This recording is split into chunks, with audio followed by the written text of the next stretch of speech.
I do think that certain failures, you can learn from them, you can grow from them. They're going to tear at you. But I do think that more importantly than anything, it's that you have to learn from those experiences and then move forward.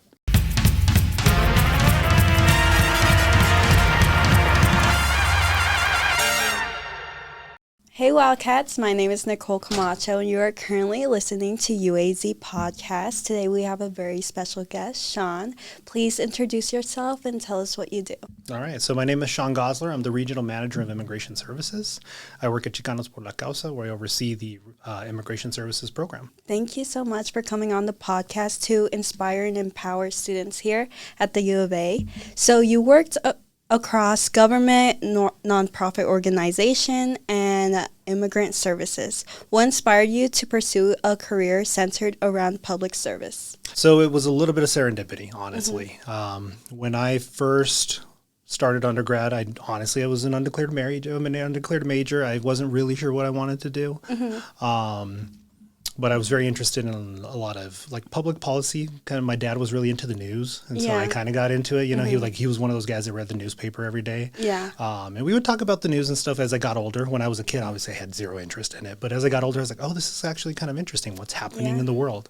So I ultimately started doing political science, some international relations classes, and eventually I studied abroad, and then when I came back, I happened to land an internship with a Congressman Grijalva, rest in peace. My now wife had done an internship with him, and then they were looking for somebody bilingual, and she said, hey, I know of this internship. Are you interested? And I said, yeah, that actually sounds really interesting. I would like to learn more about public policy and public service. And then the rest is kind of history. I just got in there, and I loved the work. I was pretty good at it, and so the person that was my mentor liked the work that I did. I really enjoyed the work, so they invited me to kind of stay on, and from then I kind of just stayed in the public sector. So I started government, moved into nonprofit, and then that's where I've been. As an undergrad, you majored in Spanish and minored in government and public policy. So what made you major in Spanish? Because usually people choose that as a minor. So it's kind of flipped. So what made you major in Spanish? Well, I was going to double major initially. But a long story short is I dropped out of college for a minute. So I do like to tell that story just because things happen, all right? And so I know that there are students out there that may be coming back. Maybe they will have to, or hopefully not. But things happen. Yeah. And I unfortunately got into some debt and I couldn't come back. I only had a year left of college, and I had to drop out for reasons beyond my control. But I was able to come back, and so it was really, part of it was just what can get me through the degree a little quicker. So that's why I ended up majoring in Spanish, but I was always interested in interpreting. I lived in Mexico for many years. Yeah. I am fully fluent in Spanish, but I wanted to hone in on my skills in case I wanted to become an interpreter, so it was a career option. Yeah. And then government public service was also very much interest to me. So that's kind of how I ended up with that in that order. But honestly, I was very interested in both. I just ultimately didn't pursue the double major because I had that break in college. Yeah. And then I came back and I was like, well, I actually want to move on to the next thing, finish my undergrad. And then I was already in the mindset that I wanted to pursue a graduate degree. So really it was just kind of more of a pragmatic thing. Yeah, I think that's so inspiring because some people don't talk about their journey. They only talk about, oh, I got this award, I got this. And usually people just don't talk about the real journey, the real story that got them to their position. Yeah, I doubt that most of us, or I should say most people, we all fall, we all struggle, we all hit obstacles, and a lot of times we don't want to share them, right? It is maybe at the time embarrassing. I remember I was still in undergrad, right? Yeah. And I had dropped out, and that's when I got the first internship at the congressional office, and I landed a job there. But as I went through the world, and obviously almost everybody at least had their bachelor's, many were pursuing graduate studies or had a graduate degree, and I would go to DC, and I was just kind of like, I don't have my degree yet, and I was embarrassed at the time, honestly. But I look back and I'm like, I had nothing to be ashamed of. It was out of my control, but it does feel that way, right? But I think we've all struggled with stuff. We've all had either we failed a test or we didn't make it into the team or we didn't do whatever. And although I don't believe in what doesn't kill you makes you stronger, because I don't think that's true. It really causes trauma. Yeah. I do think that certain failures, you can learn from them. You can grow from them. They're going to tear at you. But I do think that more importantly than anything, it's that you have to learn from those experiences and then move forward. Thank you so much for telling your story, because it takes so much strength to actually come forward and come to your senses that it's okay to fail. So what advice would you give students who want to make a meaningful impact in their communities? Just get involved. Seriously. I mean, there are so many things that you can do. Tucson is, it has its faults, it has its great things, but one thing we do have is a really good sense of community and a lot of people that really want to help. There are a lot of organizations out there that are doing really good work on campus, off campus. There's a ton of stuff that you can do, and just get involved, get to know people that are involved, whatever your passion might be, right? Or you're just like, I don't know. And then you're like, okay, well, let me do an internship somewhere.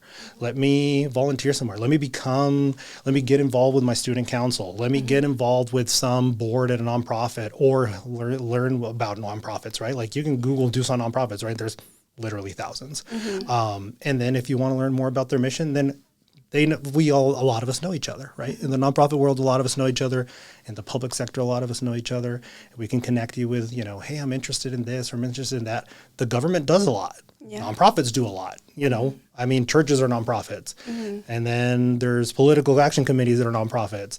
And then there's government stuff. And the county has a health department, has an education department, has like all these things that you can get involved with from the public sector side. And obviously you can get into the private stuff too. But there's a lot of good connections. Okay, your journey includes serving with multiple congressional offices and earning recognition such as Tucson's 40 Under 40 and the Next Gen Leader Honor.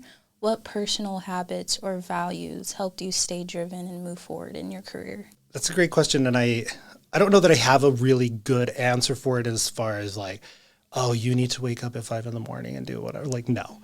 It's honestly just stay true to yourself. Think of what you care about. Think of if you care about your community, what you can do to be involved, and pursue that passion, right? Yeah.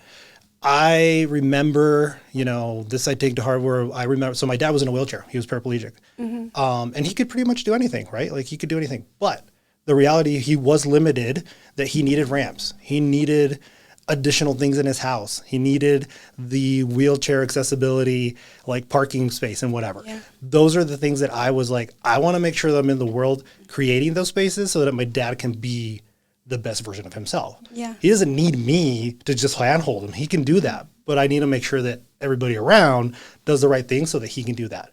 And just that's one example, but that you want to be involved so that you can let people flourish in what they're good at, and you take away the obstacles that don't let them. Like you mentioned before, you are the regional manager for immigration services for CPLC. You have helped people navigate some of the most challenging moments in their lives. Yeah. What have these experiences taught you about empathy, leadership, and resilience? Yeah, I mean, I am on a constant learning journey, right? And I think a lot of us are, but it's very true. I mean, I walk into the office and it's very rare a day that I don't walk away with something that I learned about a new lived experience from a client. The immigration world is hard. We have a lot of losses. There's a lot of tough stuff where I'm giving really bad news, sad news. Like, you know what? There's nothing I can do for you. And it's hard.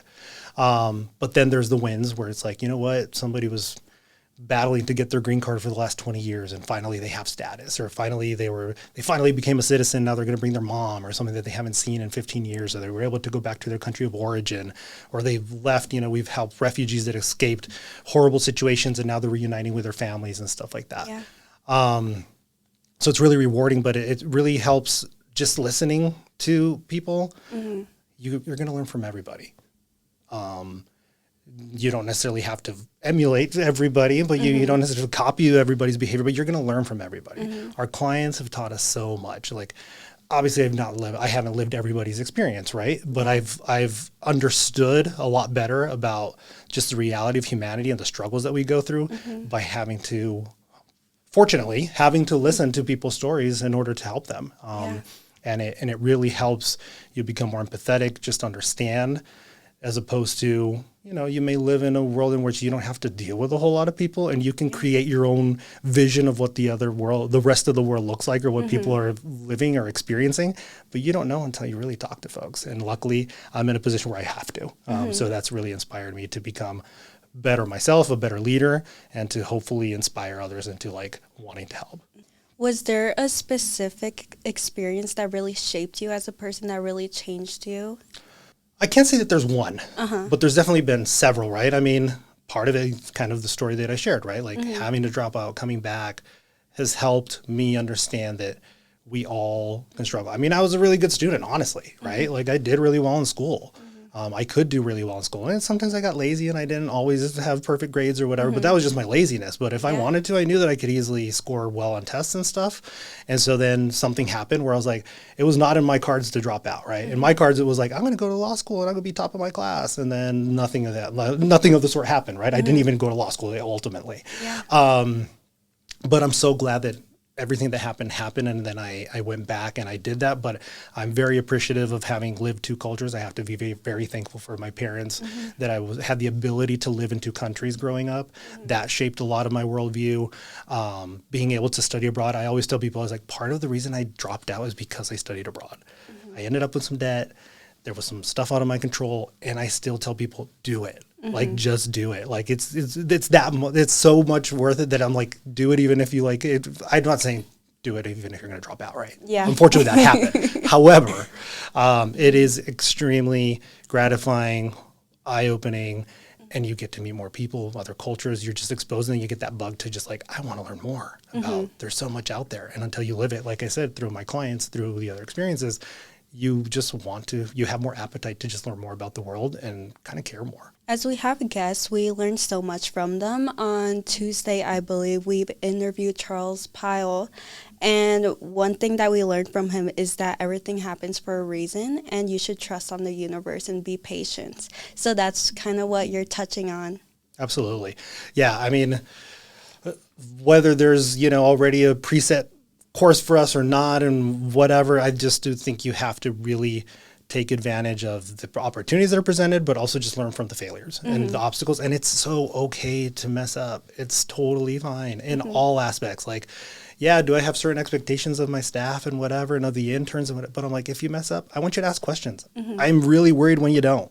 Because you need to ask questions. You need to be okay with being challenged and being okay with being uncomfortable, and being willing to just ask for help and ask for clarification on stuff. You just need to do it. Yeah. You spent part of your childhood, and forgive me if I say this wrong.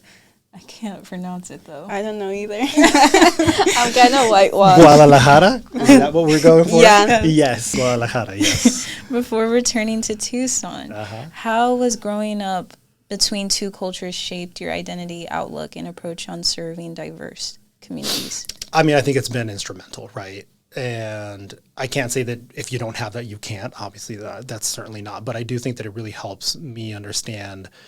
It just gives you a different perspective. I mean, I live two worlds, right? I mean, I do speak two languages, and I think for anybody that knows 2, 3, 4 languages, it opens a whole other world to you.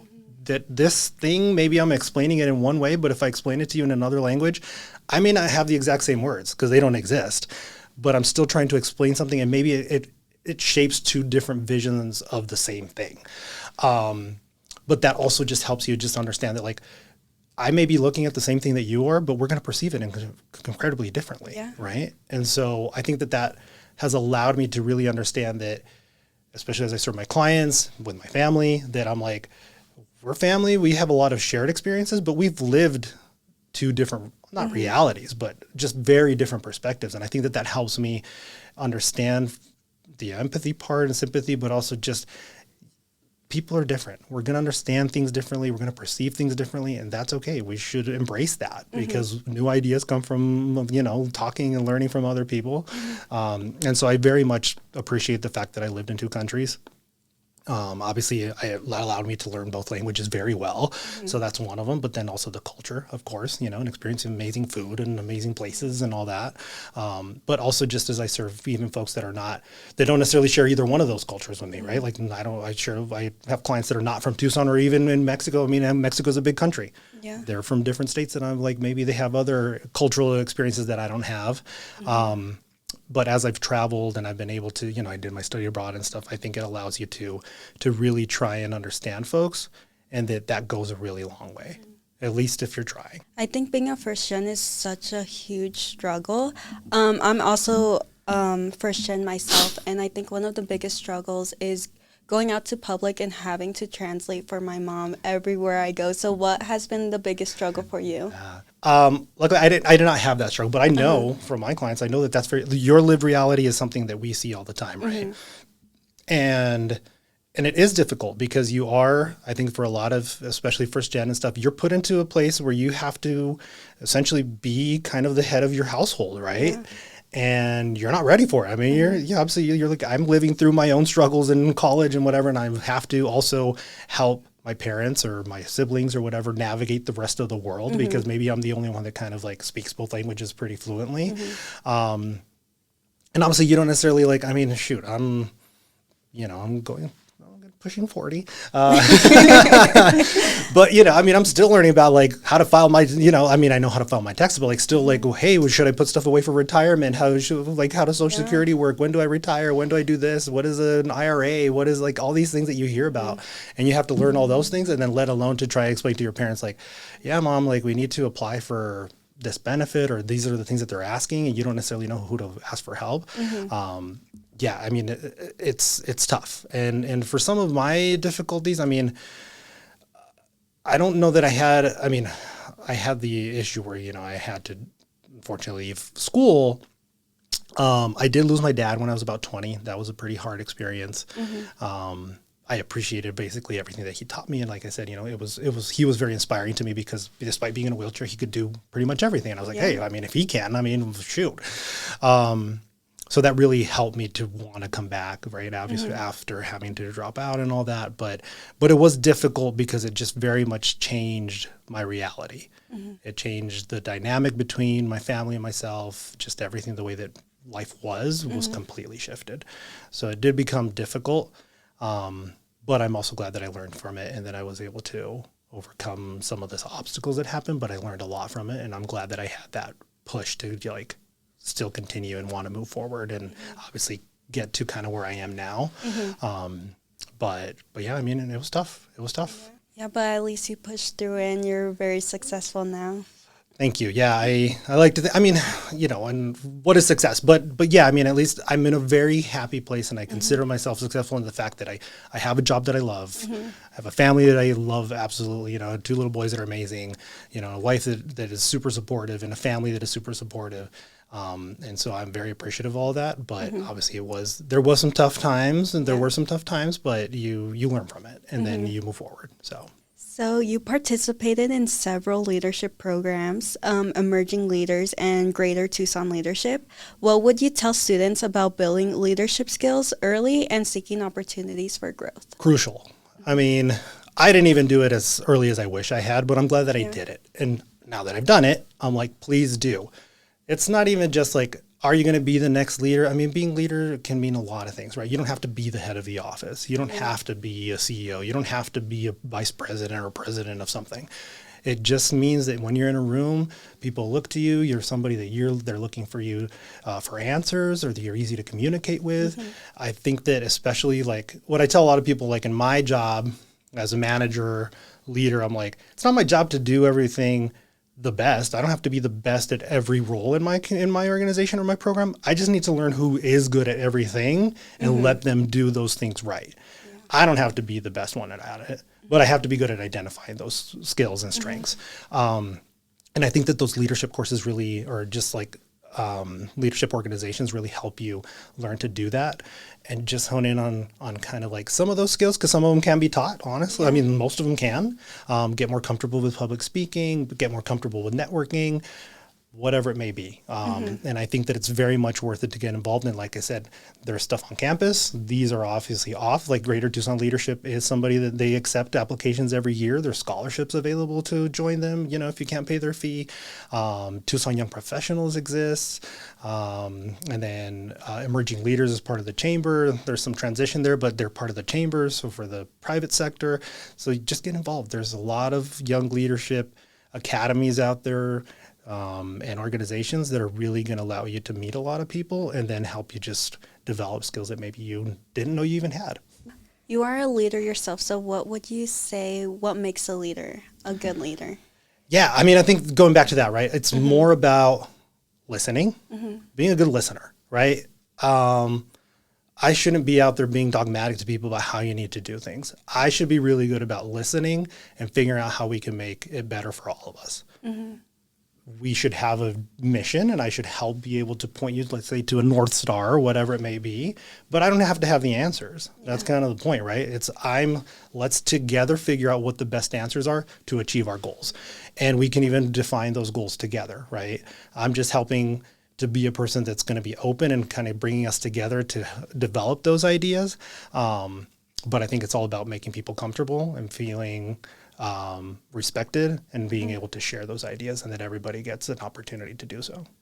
With your background in Spanish, government, and public administration from the University of Arizona, what message do you have for students who may be unsure if their major or their current path will lead them where they want to go? Yeah, that's a great question.